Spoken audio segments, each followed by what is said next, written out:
Estela Mazzei, que nos ha estado hablando, la semana pasada comenzó, del lencinismo de José Néstor Lencinas, y hoy, tengo entendido, nos va a hablar de Carlos Washington Lencinas, porque ustedes saben, los miércoles hay historia en el Candil. De acá, de Mendoza. Digo. De acá, de Mendoza, claro, de Argentina y del mundo, porque siempre se relacionan los procesos sociales vernáculos con los mundiales. Yo le decía, fuera de micrófono, sí, ¿qué tal? Buenas tardes. Buenas tardes. Ya la dejé saludar. Le decía que yo tuve un abuelo lencinista, y por ahí alguien dijo, ¿quién no tuvo un abuelo lencinista? ¿Es así? Es así, sí, porque realmente el lencinismo, lo estuvimos viendo la semana pasada, fue un movimiento popular, popular y antigárquico. Entonces la gente del pueblo, la gente de clase media, clase baja, los que la oligarquía llamaba comúnmente, así despectivamente, ¿te acordás que decíamos? Los chinos,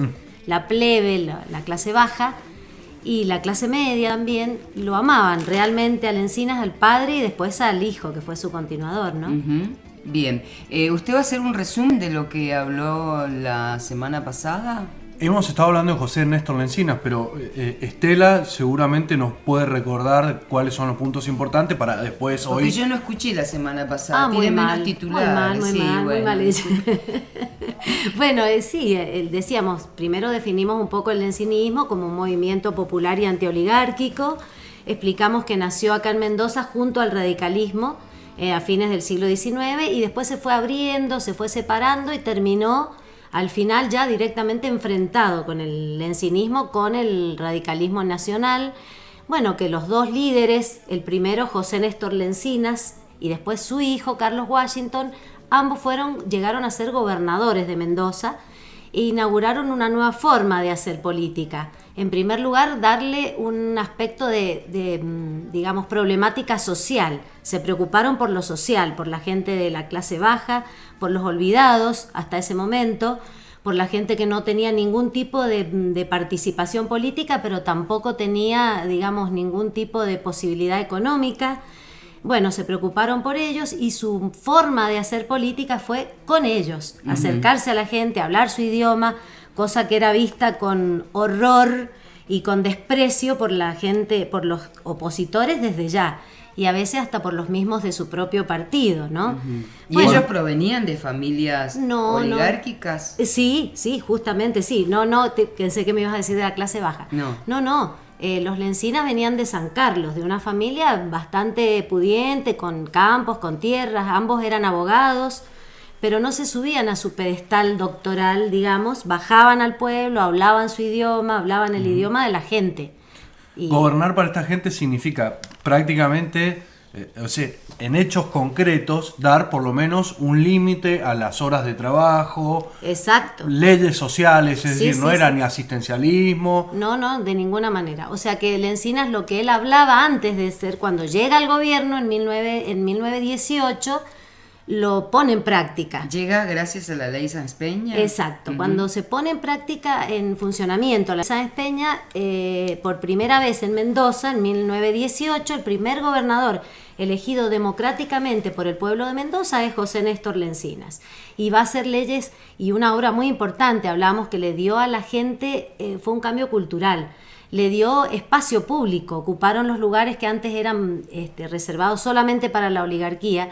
Y además se promulgaron leyes sumamente importantes, como recordabas vos, Santiago, leyes sociales que anticiparon al peronismo. O sea, yo podría decir que son antecedentes del peronismo, como la ley del salario mínimo, la de jornada de trabajo de 8 horas, el pago de horas extras. ¿Te imaginas? Vas viendo entonces por qué fueron realmente enemigos de la oligarquía. Y finalizó con el broche de oro fue cuando intervino la compañía vitivinícola, que era el instrumento de los grandes bodegueros para aplastar a los más chicos y dominar a los gobiernos, porque le proveían de fondos. Claro. Entonces ahí empezó la era de las intervenciones, y hasta ahí llegamos en el programa pasado, y contábamos que, bueno, ese tema de que Irigoyen le mandaba interventores a la provincia marcó el enfrentamiento. Y Santiago me preguntaba por qué se habían enfrentado. ¿Te acordás? Radicalismo y lencinismo. Tal cual. Bueno, yo quedé en que hoy lo íbamos a hablar. Yo quería primero explicar lo que había sido el lencinismo y que ustedes sacaran sus propias conclusiones. Ustedes y la gente que nos escucha.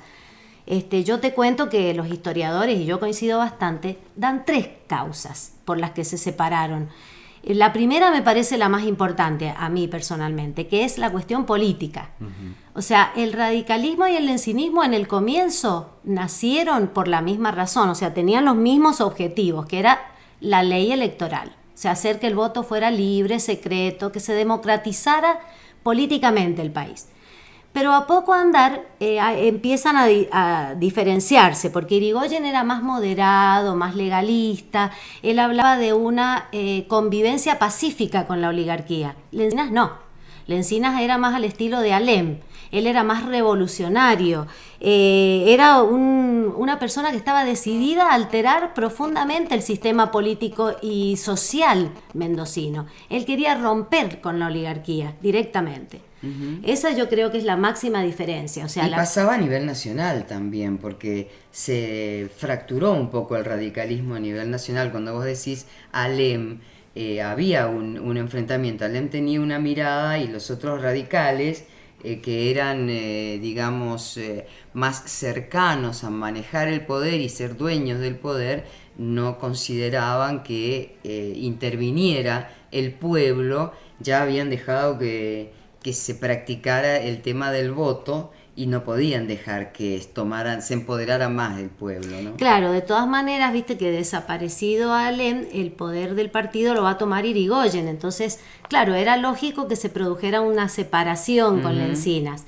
Después, otra cosa muy importante es que la segunda diferencia es que, bueno, Irigoyen encarnaba un poco el centralismo porteño, eso de intervenir, pretendía él, en las cuestiones internas de Mendoza, en la designación de candidatos, de funcionarios, y Lencinas encarnaba el lencinismo un poco la idea federal de no permitir la intervención, la intromisión de los porteños en las cuestiones de Mendoza.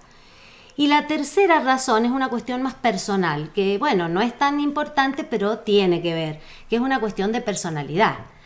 José Néstor Lencinas era un hombre apasionado, idealista, más cercano a Alem, como decíamos recién. En cambio, Irigoyen era un tipo más frío, más calculador, más enigmático, no tanto contacto con la gente, que sí la tenía, vimos la vez pasada, sí la tenía Lencinas, ¿no?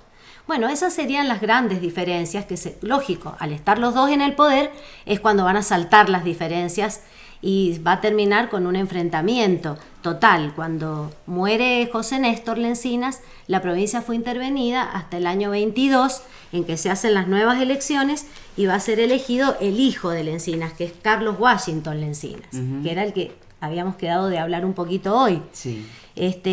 Carlos Washington había nacido acá en Mendoza, estudió acá, pero también estudió abogacía en Córdoba y empezó a militar de jovencito en política. Era una persona muy especial, realmente amado por la gente, porque era un tipo simpático, carismático, sabía tocar la guitarra, era un más o menos mediano cantor.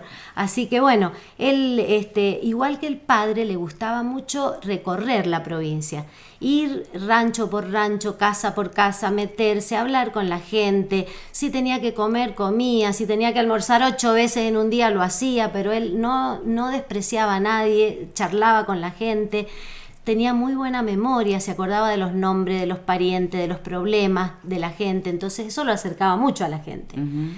Bueno, aparte de eso, hablaba el lenguaje de ellos, o sea, les contaba anécdotas, chistes, cuentos, en el mismo lenguaje. Entonces la gente lo adoraba realmente, porque lo entendían, porque se comunicaban perfectamente con ellos. Bueno, todo eso hizo que, lógicamente, era amado por unos y odiado por los otros. Claro. Le intervinieron la provincia, como era de esperar, y bueno, hasta el final de su mandato la provincia quedó intervenida. Y el problema viene cuando, bueno, se elige su sucesor, que va a ser en 1928, Alejandro Orfila, que es el tercer gobernador lencinista. Mientras está Orfila como gobernador, se hacen elecciones parlamentarias y Carlos Washington es elegido como senador nacional. Tiene que ir él a Buenos Aires a exponer sus títulos y viaja con otro díscolo, digamos, de Cuyo, que era Federico Cantoni de San Juan. Llegan a Buenos Aires los no deseados y el Parlamento, lógico, les empieza, como decimos ahora, a pelotear un poco el tratamiento de los pliegos de ellos, hasta que finalmente en el año 29 ponen a consideración de la Cámara los pliegos de estos dos senadores, en un año bastante conflictivo porque ya estaba a punto de producirse la caída de Irigoyen, preparándose el golpe cívico-militar. Bueno, expone él su pliego y en este debate Carlos Washington Lencinas va a defender su pliego en un discurso que fue memorable. Fue un discurso, el último discurso de él, que duró 4 sesiones el discurso. Fue larguísimo. No solo porque él lo interrumpieron muchísimo, sino porque él hizo una defensa de su gobierno, minuciosamente defendió todas las acusaciones, lo trataban de ladrón, de negociador. Bueno, él defiende su gobierno y su accionar con papeles, con documentos, con pruebas, con testimonios de gente, así. O sea que fue muy minucioso y aparte lo interrumpieron mucho. Y además de eso hizo denuncias él, denuncias muy graves que hizo, no solo a la oposición conservadora, sino también al gobierno nacional, a la UCR nacional. Así que bueno, miren, yo les cuento que Dardo Holguín, que es uno de los biógrafos más importantes de los Lencinas, ¿saben qué dijo? Dijo, ese discurso firmó la sentencia de muerte de Lencinas, porque Lencinas cuando volvió a Mendoza fue asesinado. Así que yo les quiero contar un poquito, porque vale la pena contar ese discurso, aunque sea yo muy rapidito se los voy a contar. En primer lugar, va a hacer denuncias políticas. Él va a denunciar a todos los interventores que mandó el gobierno nacional, que son muchos, los denuncia porque dice que fueron corruptos, que hicieron toda clase de negociados, y esto lo demuestra con pruebas. Dice que hicieron abusos de autoridad, que los interventores, en connivencia con los jueces y con la policía, hicieron toda clase de abusos a las libertades de las personas. La libertad de reunión, por ejemplo, prohibiendo diferentes reuniones, a la libertad de prensa, cerrando todos los diarios que eran oficialistas lencinistas fueron cerrados, hacían procesos a la gente sin ningún tipo de garantías, procesos bastante dudosos en su legalidad. Y hay algo gravísimo que es digamos anticipatorio también a lo que va a ocurrir después en la década del 30 y para siempre hasta el 76 en la historia argentina, que es el uso de la tortura como método político. Fíjate vos, justo hoy que han estado hablando acá hace un rato Pilar Carbeiro sobre el tema de la tortura. Que se abolió en Argentina, hay que decirlo, en 1813. Sí, pero sin embargo la policía de Mendoza, en connivencia con los interventores, torturaba gente, y él lleva testimonios de gente con nombre y apellido que había sido torturada acá en la ciudad de Mendoza, en algunos departamentos, en Godoy Cruz, en San Rafael, que por ejemplo una persona que contaba que los llevaban al palacio policial y a la madrugada los torturaban y hacían funcionar un auto muy ruidoso con el escape libre para que los vecinos no escucharan los gritos de las torturas. Fíjate vos que estamos hablando 1929 y ya ocurría eso. La historia volvió a repetirse. Desgraciadamente así fue. Bueno, en otra parte del discurso Lencinas va a lo social. Y acá, mirá, va a anticipar un concepto fundamental en la historia argentina, que es el de justicia social, que después lo va a tomar el peronismo. Él denuncia la situación del campesino mendocino antes de la llegada del lencinismo, y él cuenta cómo él visitaba el campo, que visitaba a la gente, y él dice que el paisano mendocino estaba acostumbrado, yo te voy a decir palabras textuales, les voy a comentar de él, dice, están acostumbrados con resignación a someterse a la voluntad del burgués agrario, y compara a estos burgueses agrarios con señores feudales, porque dice que eran los dueños no solo de la tierra, de la bodega, sino también de la policía, del juez, del interventor. De las personas. De todo. Entonces era como que Lencinas no era solo ir a tocar la guitarra, tomarse un vino con la gente, sino hacer tomar conciencia a la gente, que eso es muy importante. La gente toma conciencia de sus derechos. Dice él que la toma de conciencia, que él dice que también era un problema del obrero rural nacional, dice que la gente realmente tiene que tomar conciencia de sus derechos y de que la libertad se la tienen que ganar ellos mismos. Fíjate que él dice que, hablando del proletario de campo de argentino, dice: es el primero en laborar la tierra, única fuente madre de producción y riqueza, para ser el último en el reparto de la justicia social. Claro. Dice él, hablando del obrero rural. Y después dice, él cita textualmente a Carlos Marx en su discurso y dice: la emancipación de los obreros debe ser obra de los obreros mismos. Fíjate claro. vos, qué concepto. Ahora te vas dando cuenta, La se van dando conquista cuenta de derechos, claro. por qué lo mataron y por qué ningunearon al lencinismo, ¿no es cierto? Bueno, Cantoni y Lencinas dicen, o esto en realidad lo pregunta Ernesto Espeche, director de esta radio, Sí. que me encomendó esta pregunta. Encomendado. Son dos elementos que luego el peronismo va a tomar con mucha... tal cual. ¿Cómo podríamos decir? Como ejemplo. Claro, como ejemplo. Son antecedentes. Son ¿sabés antecedentes qué? muy fuertes del peronismo. Precursores, esa sería la palabra justa, ¿no? Precursores. ¿Sabés qué otros términos también introduce él en el discurso? Los términos de dignidad humana, moralidad y humanización de la vida social. Porque a él lo acusaban, viste que siempre los conservadores son tan legalistas, viste, en ciertas cosas, entonces lo acusaban de que estas leyes de salario mínimo, de jornada de 8 horas, eran inconstitucionales. Porque dice, claro, el contrato entre un patrón y el obrero es algo privado. Entonces, Me suena eso. ¿te suena? Sí. Entonces, es inconstitucional, esa palabrita, esa palabreja, viste, que son tan legalistas para algunas cosas. Sí. Entonces Carlos Washington, que no en vano era abogado, los remata y les dice, sí, pero dice, el Estado tiene derecho a intervenir, dice Lencinas, a fin de que, y acá te lo cito textualmente, la voracidad de algunos y la necesidad desamparada de otros no constituya un peligro para la felicidad del pueblo.